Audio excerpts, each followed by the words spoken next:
Recientemente Atlas México participó en la exposición Guerreros del Monte Tlaloc, tanto en Texcoco como en Xochicalco.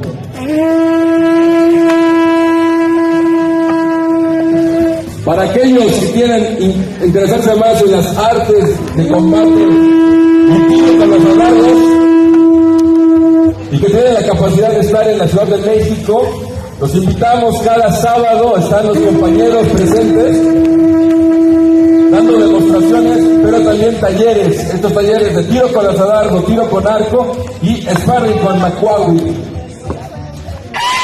con lanzadardo, tiro con arco.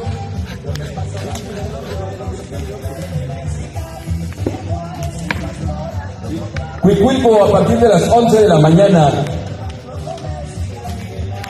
Zona arqueológica, reserva ecológica de Cuicuilco. Atrás de Plaza Imbursa, por Kitsania, sur de la Ciudad de México. Atlas México presente en este encuentro.